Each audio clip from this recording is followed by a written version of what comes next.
إن الحمد لله نحمده ونستعينه ونستهديه ونعوذ بالله من شرور أنفسنا ومن سيئات أعمالنا من يهده الله فلا مضل له ومن يضلله فلا هادي له أشهد أن لا إله إلا الله وأشهد أن محمدا عبده ورسوله أما بعد. Hadirin yang dimuliakan oleh Allah Subhanahu wa taala, jemaah pengajian Masjid Al-Irsyad, alhamdulillah kita bisa bertemu kembali di majelis yang mulia ini dalam rangka mengkaji ayat Allah Subhanahu wa taala. Semoga ini bisa menjadi petunjuk, panduan dalam kita mengarungi kehidupan di dunia ini. Para jemaah yang dimuliakan Allah Subhanahu wa taala, pada malam hari ini kita akan mengkaji ayat 55 dari surat Ali Imran, dimulai dari ayat yang ke-55. Pada pertemuan yang lalu, minggu yang lalu, kita sudah membahas ayat ini. Kita sampai kepada waja'ilul ladzina ittaba'uka fawqal ladzina kafaru ila yaumil qiyamah.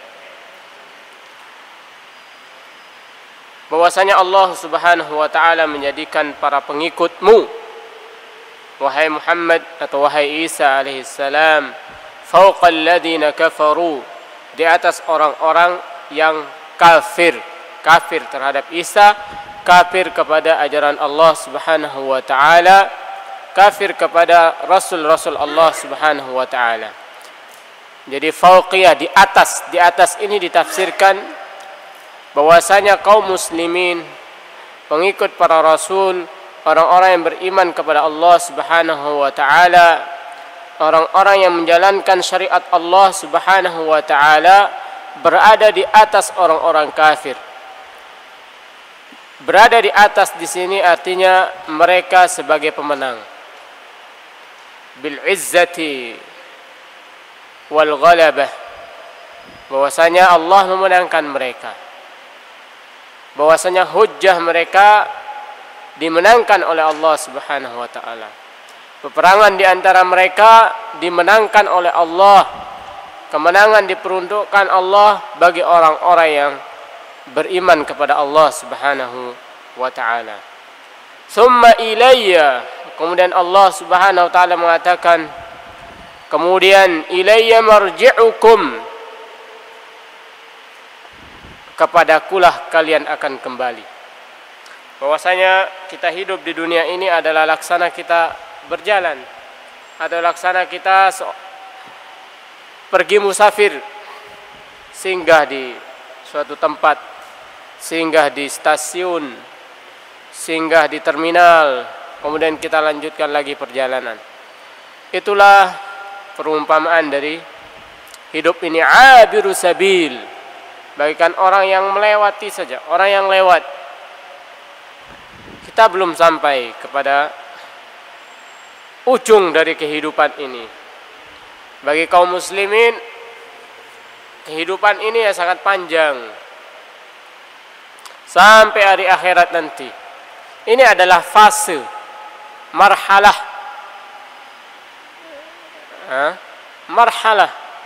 periode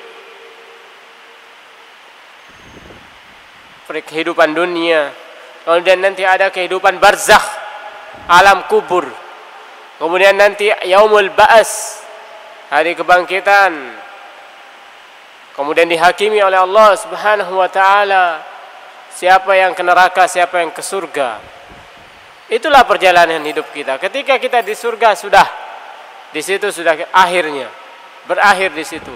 Atau di neraka, akhirnya di situ. Siapa yang masuk neraka sudah dikekal di situ, kecuali orang-orang yang beriman. Siapa yang masuk surga maka dia kekal di dalamnya. Jadi kehidupan bagi kaum muslimin adalah kehidupan yang sangat panjang, perjalanan hidup yang sangat panjang. Bukan mati terus selesai, tidak. Ilayya marji'ukum, kepadakulah kalian kembali. Fa ahkumu bainakum, kata Allah Subhanahu wa taala, aku akan adili kalian, menegakkan keadilan di antara kalian terhadap apa yang kalian perselisihkan. Jadi keadilan Allah, keimanan kepada keadilan Allah Subhanahu wa taala. Karena iman kepada hari akhir ini adalah wujud daripada keadilan Allah Subhanahu wa taala. Di antara hikmah dan manfaat daripada keimanan kepada hari akhir ini akan menenteramkan jiwa. Jiwa kita menjadi tentram ketika kita beriman kepada hari akhir. Kita utamakan kita ambil contoh misalnya, kita sebagai orang yang terzolimi di dunia ini oleh seseorang, oleh komunitas, oleh suatu bangsa, oleh suatu pemerintahan, kita terzolimi. Kita tidak bisa di dunia ini, belum bisa mencari keadilan. Dan di dunia ini kita tidak akan mendapatkan keadilan yang seutuhnya. Maka ketika ada hari akhirat ini, hari pembalasan ini, hari penghakiman Allah, itu adalah bentuk daripada keadilan. Kita di situ akan mendapatkan keadilan yang seutuhnya, yang sebenarnya. Maka ketika kita terzolimi di sini, nanti kita akan bertemu dengan orang yang menzolimi kita. Dan kita juga kalau menzolimi, kita akan bertemu nanti dengan orang yang kita zolimi, akan berhadapan dengan pengadilan Allah Subhanahu wa taala yang tidak ada kezoliman di sana. Jadi ini menjadikan kita tenang. Tenang kita. Kita lihat orang para penjahat itu sampai matinya enak. Maksudnya dia mati belum mendapatkan hukuman. Koruptor dan lain sebagainya dihukum sekian bulan, sekian tahun.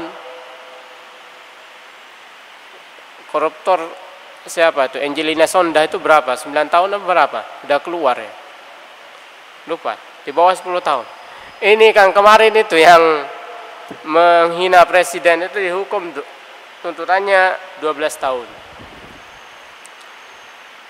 Itu seorang pembunuh belum bisa dihukum, tidak dikisos, hidupnya mewah.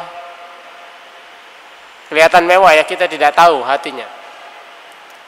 Ketentraman itu kan ada dalam hati. Kita tidak tahu. Oh, dia enak hidupnya, tenang, kemana-mana bisa karena uangnya banyak, kendaraannya bagus, tempat tinggalnya bagus. Nah, menurut pandangan kita. Yes. Kalau tidak ada hari pembalasan, siapa yang akan mengadili dia? Tidak, sangat disayangkan jadinya. Orang yang dia zolimi belum mendapatkan keadilan. Maka dengan adanya hari akhirat ini, hari pembalasan ini, hari penghakiman Allah, kita menjadi tenang. Nanti kita ketemu di akhirat. Insya Allah kita ketemu di akhirat, dan pasti ketemu di akhirat. Itu adalah salah satu dari hikmah beriman kepada hari pembalasan. Kita akan mendapatkan ketentraman. Kita di dunia ini sebagai kaum muslimin, hidupnya kelihatan menderita. Orang-orang kafir, masya Allah, dalam Al-Quran disebutkan la yagurrannaka taqallubul ladzina kafaru fil bilad. Janganlah kalian tertipu oleh perilaku orang-orang kafir yang berpindah-pindah, melancong dari suatu negeri ke negeri yang lain, karena dia punya uang, kekuatan ekonominya. Sementara kita kaum muslimin makan sulit. Kalau kita lihat orang-orang yang Islam di beberapa negara menderita kelaparan, peperangan, tidak ada keamanan, konflik sesama kaum muslimin berperang. Nah kan kita kasihan melihat. Tapi janganlah kalian terpedaya oleh mereka, itu orang kafir, terus kalian ingin menjadi kafir, tertipu. Tidak, itu hanya mata'un qalil, mata' perbendarahan hidup yang sedikit, mata'un qalil. Kita dilarang untuk tertipu oleh kemewahan yang mereka miliki. Tidak ada artinya itu dibandingkan dengan keimanan dan keislaman. Fa'ahkumu bainakum fima kuntum fihi takhtalifun. Nanti Allah lah yang akan mengadili kalian. Yang mengatakan saya ini Nasara lebih berhak. Itulah yang paling hak, Yahudi paling hak.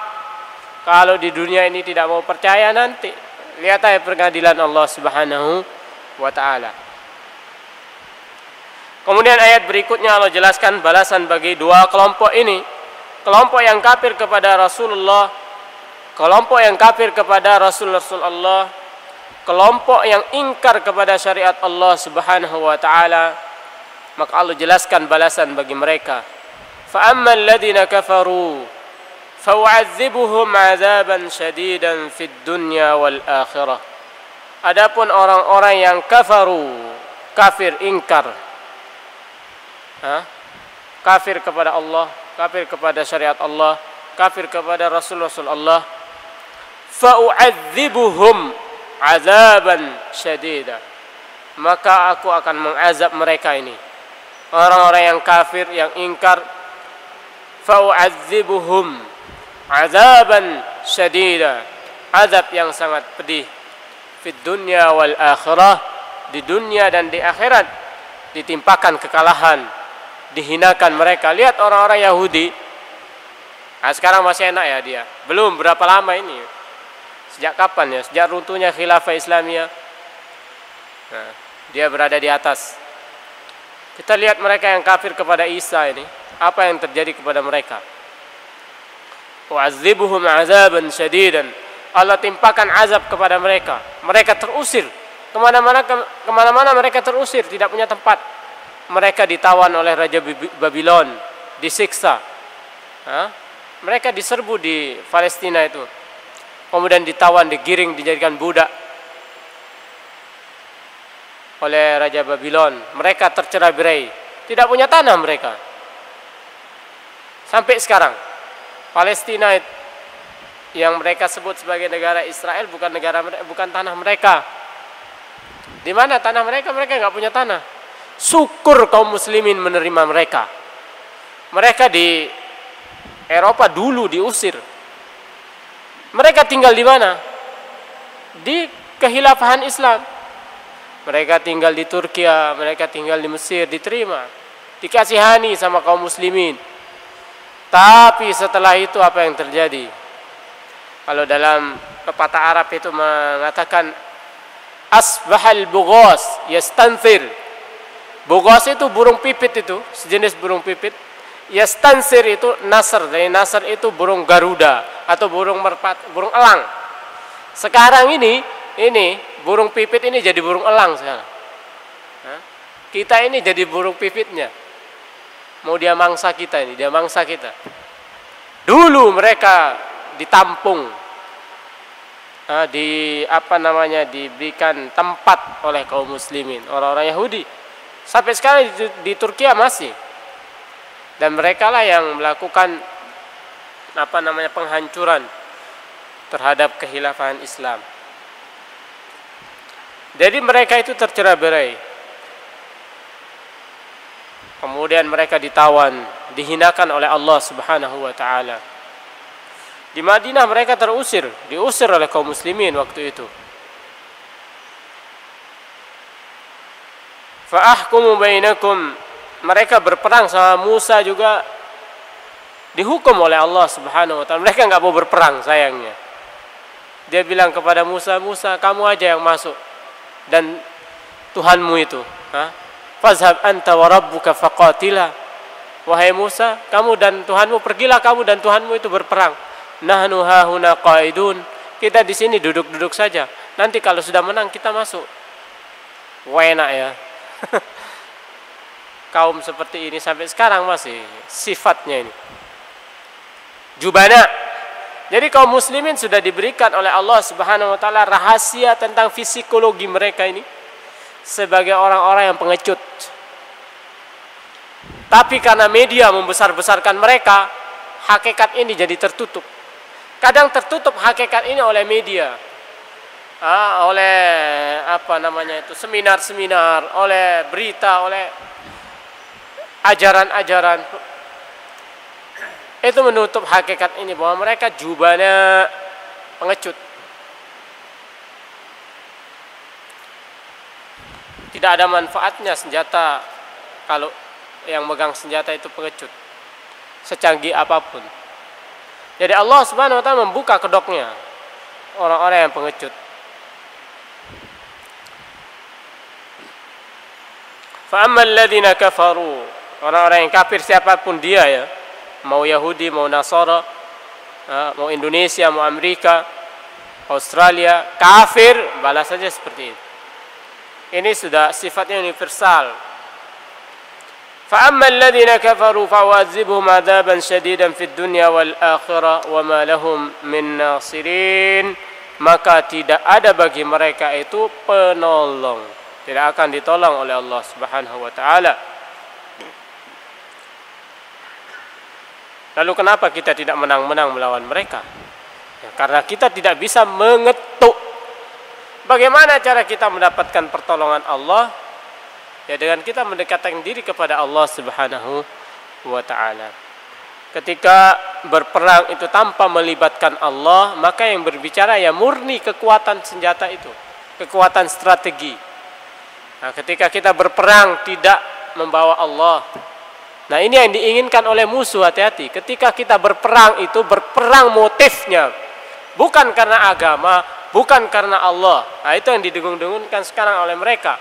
Mereka mengatakan, ini orang-orang yang pikirannya tersesatkan, menyesatkan ini, perang Badar itu bukan perang agama, bukan motif ideologi, bukan karena berperang karena Allah. Itu dilandaskan oleh atau disebabkan oleh ekonomi. Ekonomi apa? Dia bilang, ini orang-orang Islam ingin merebut kembali harta mereka yang telah diambil oleh orang-orang Quraisy. Mereka kan orang Islam, hijrah ke Madinah, meninggalkan harta. Harta ini diambil oleh orang-orang kafir. Nah mereka kaum muslimin di Madinah ini ingin merebut harta ini, ingin membalas. Jadi motifnya bukan ekonomi, bukan agama, bukan ideologi, bukan karena Allah. Ini murni ekonomi. Ketika berperang, itu yang diinginkan oleh musuh. Ketika kaum muslimin berperang tidak membawa agamanya, sudah. Yang terjadi adalah kekuatan. Siapa yang kuat dia yang menang. Siapa yang punya senjata kuat dia yang menang.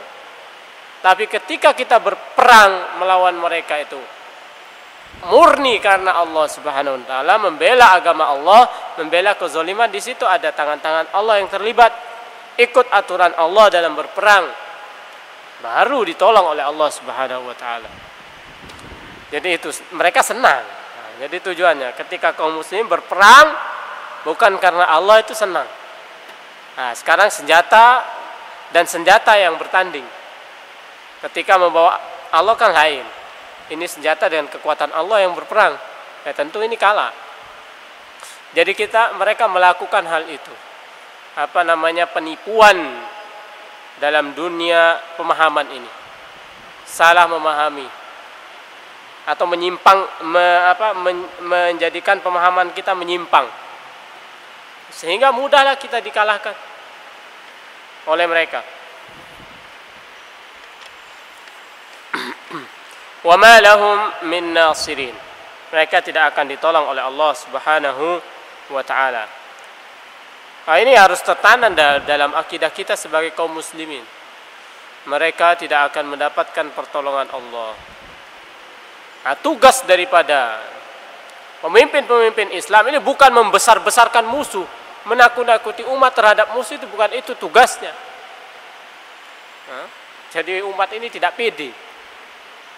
Kalau kita membaca sejarah atau kita membaca kriteria atau pemimpin yang diinginkan oleh umat ini, diantaranya dia pemimpin yang bisa membangkitkan ini mental daripada umat ini supaya tidak tunduk kepada musuh, tidak takut kepada musuh. Wah, musuh ini hebat, tidak bisa dikalahkan. Kalau sudah begitu, down, hancur sudah mental. Kalau mental sudah hancur, kalah sudah. Belum berperang sudah kalah. Jadi pemimpin Islam itu tugasnya adalah diantaranya menjadikan umat ini memiliki izzah, kemuliaan, merasa bahwasanya dia memiliki di atas musuh, berada di atas, musuh di bawah. Nah, menganggap musuhnya hina. Bahwa kita dengan iman ini berada di atas. فَأَمَّا الَّذِينَ كَفَرُوا فَوَعَذِّبُهُمْ عَذَابًا شَدِيدًا فِي الدُّنْيَا وَالْآخِرَةِ وَمَا لَهُم مِّن نَّاصِرِينَ. Inilah orang-orang yang kafir. Kemudian orang-orang yang beriman, وَأَمَّا الَّذِينَ آمَنُوا وَعَمِلُوا الصَّالِحَاتِ. Adapun orang-orang yang beriman dan beramal saleh, iman dan amal saleh harus selaras, tidak bisa iman. Iman itu harus dibuktikan. Iman yahtad ila butuh kepada pembuktian. Tasdik. Tasdik itu pembuktian. Tidak bisa iman percaya-percaya tapi tidak kita realisasikan. Tidak ada artinya. Karena iman dalam definisi kita kaum Ahlus Sunnah wal Jamaah adalah iqrarun bil qalbi. Iqrar bil qalbi, nutqun bil lisan, amalun bil jawarih, yazidu bit ta'ah wa yanqusu bil ma'siyah. Jadi iman itu adalah sesuatu yang terhunjam di dalam dada ini, keyakinan, kemudian diucapkan oleh lidah, diamalkan oleh jawarih, anggota tubuh, dipraktekkan. Jadi butuh pembuktian, yahtad ila tasdiq. Amal soleh inilah tasdiknya, perwujudan daripada iman, buah iman. Amal soleh, manusia yang berkarakter keimanan, berkarakter amal soleh itu tentunya harus melalui pemahaman. Karena karakter saksiyah dalam bahasa Arabnya itu, karakter manusia itu adalah asalnya itu, akarnya itu adalah qanaatul aql. Qanaatul aql.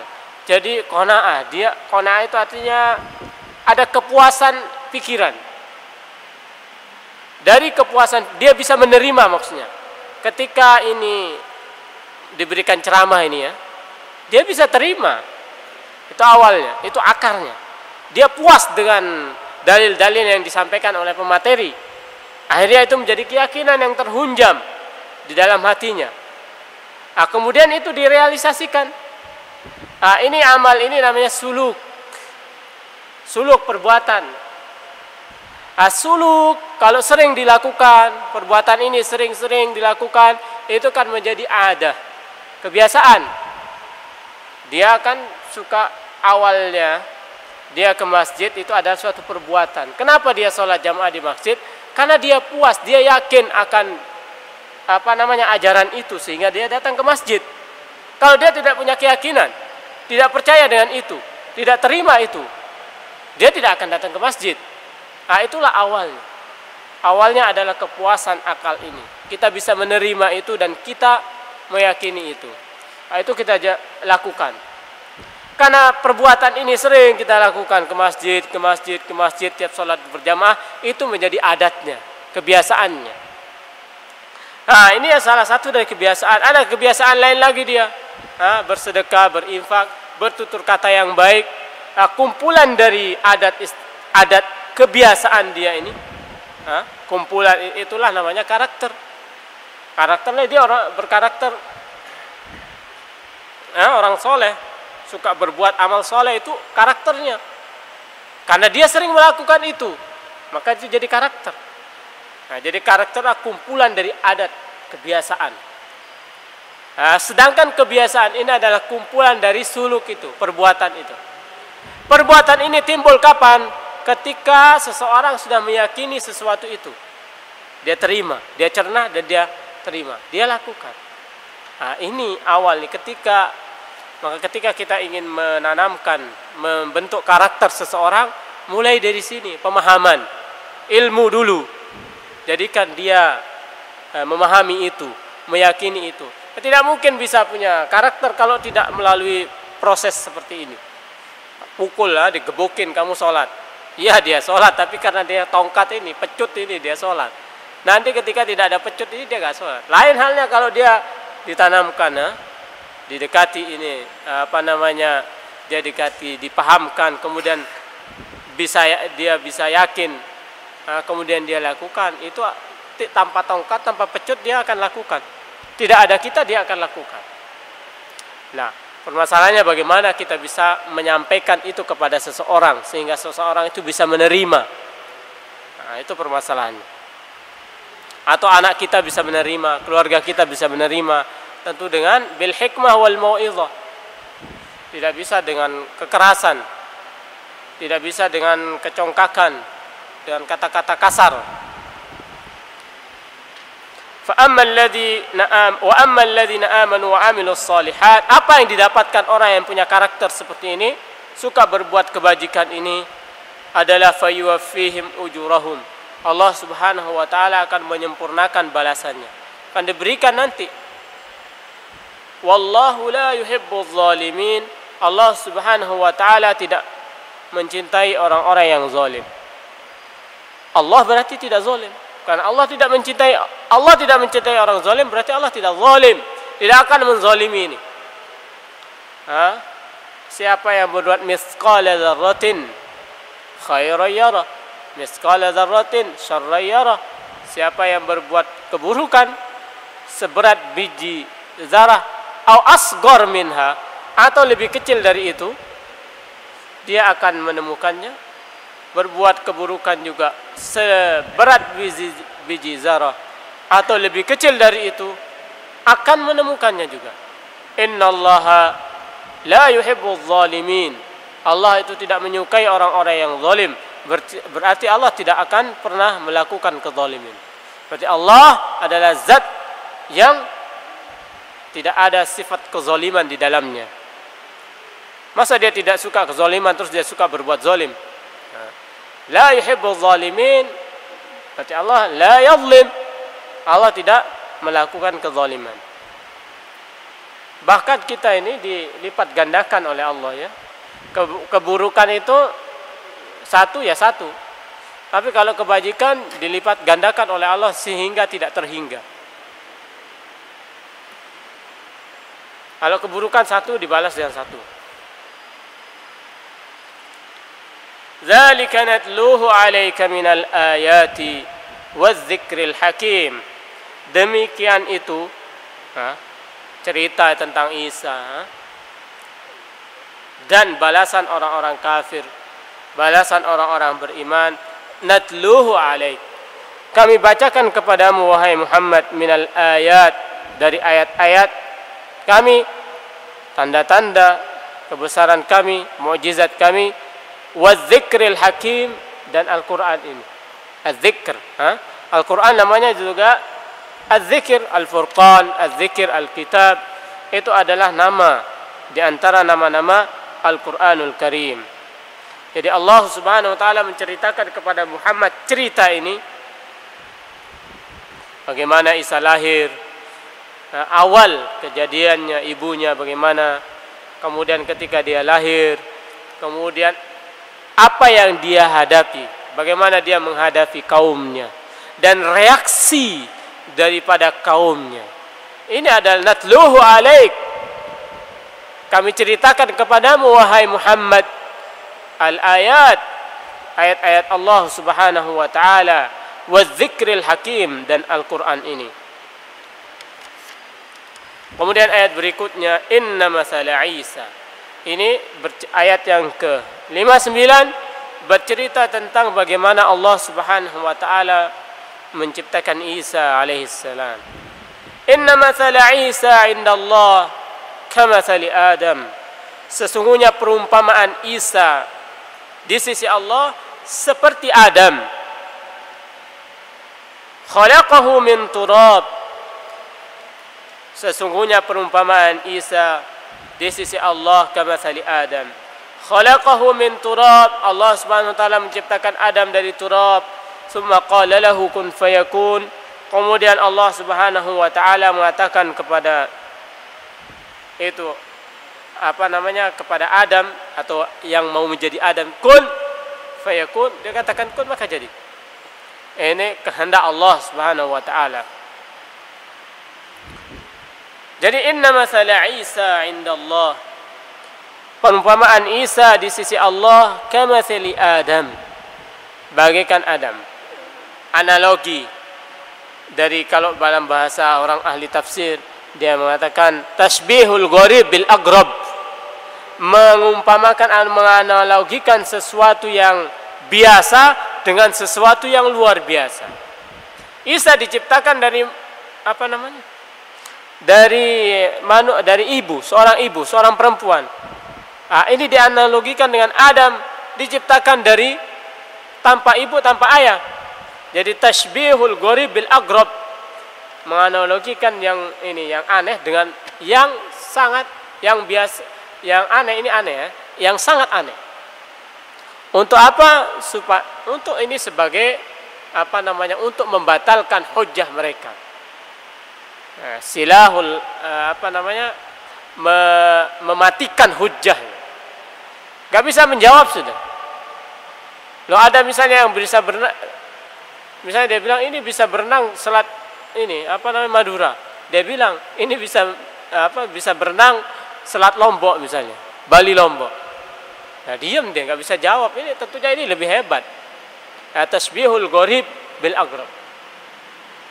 Ini bisa berenang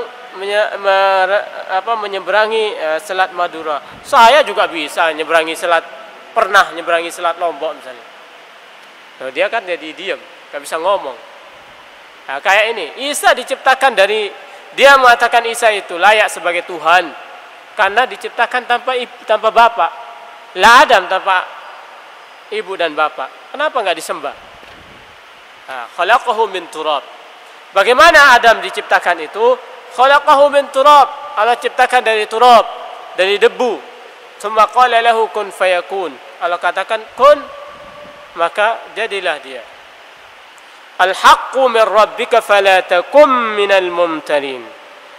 Jadi ini cerita ini tentang Isa alaihissalam, atau cerita yang ada di sini ini al-haq. Hadzal qaul huwal haq. Jadi inilah perkataan yang benar, bahwa Isa alaihissalam itu diciptakan oleh Allah Subhanahu wa taala sebagaimana Allah Subhanahu wa taala menciptakan Adam. Dia makhluk tidak berhak disembah. Dia tidak bisa menciptakan, sang pencipta yang berhak disembah. Dia tidak bisa memberikan rizki, sang pencipta yang berhak disembah karena dia memberikan rizki. Al-haqqu, jadi al-haq kebenaran, perkataan yang benar, cerita yang benar ini cerita yang benar dari Tuhan kalian. Fala takum minal mumtarin, janganlah kalian menjadi orang-orang yang ragu.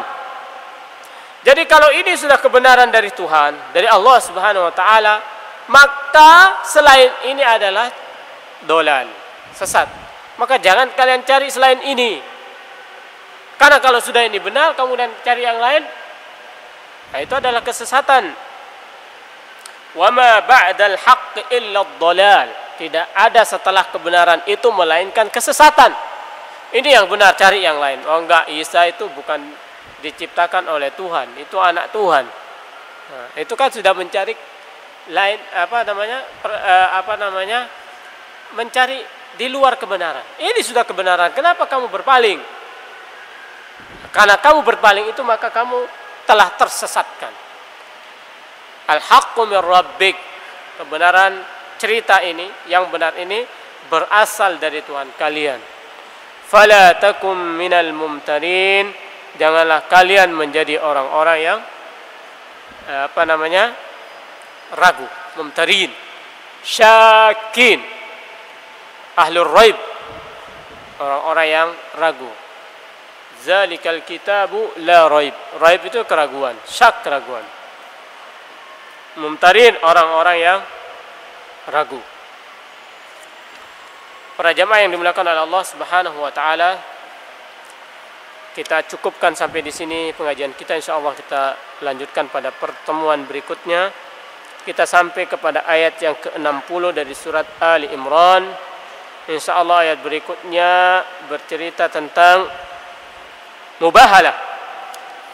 Mubahalah itu saling laknat ya. Jadi ada utusan dari